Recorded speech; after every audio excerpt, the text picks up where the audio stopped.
Tak, měl jsem docela problémy s funkční horké léto, tady vidět, že už tady mám nějaké nahrané věci.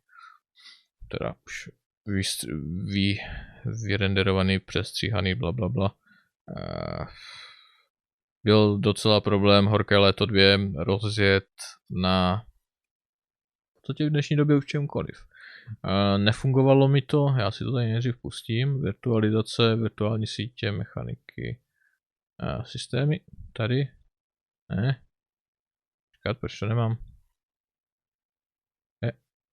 Ne, jsem slepý, jen jsem slepý, neviděl jsem VirtualBox. Dobře, jsem slepý jako netopír.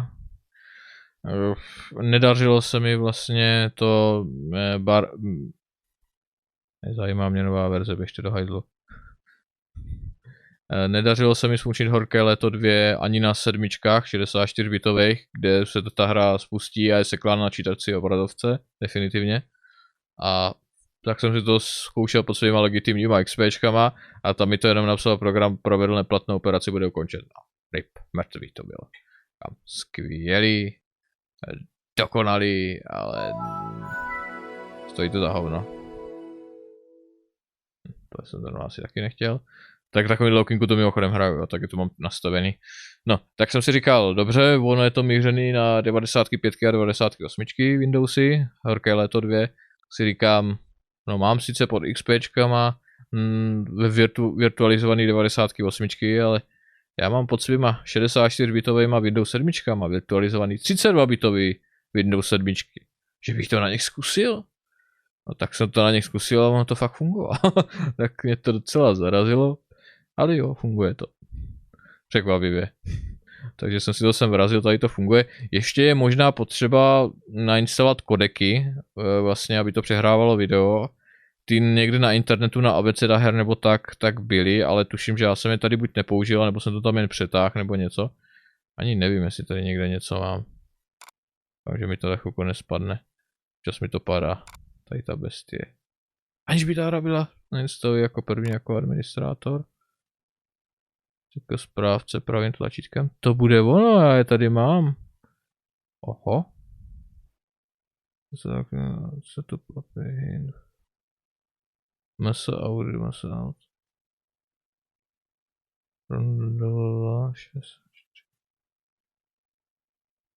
out. Thermostat. DRM klient. Možná to bude ono, hele, možná jsem to dokonce našel.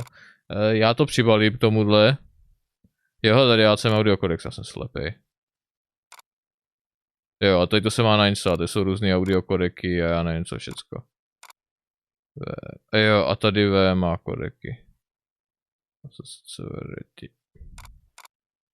Jo. Mimochodem, kliká mi to dvakrát, což nevím teďkom, netuším proč, nechce se mi to řešit. No, tak každopádně tady pod tím mě to fungovalo. A to když tak natáhnu ty kodeky, co jsou, a ty ovladače, co jsou potřeba. Stavení, se kterým funguje myš u hardware. Já jsem se dokonce tady když jsem napsal. Vypnutí přizpůsobování obrazovky náhled, což jsou dvě věci.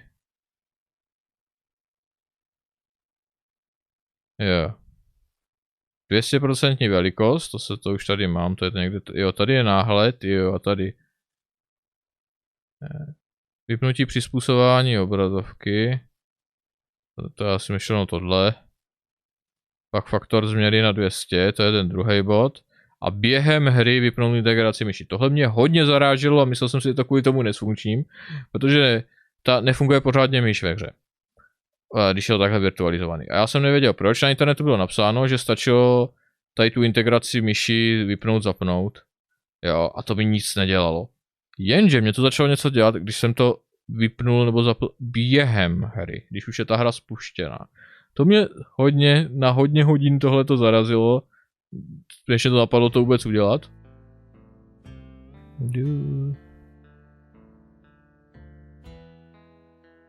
Dá se to přeskočit? Dobře. Jo, a teďko mi ta myš dělá to, že pluje vlevo vpravo.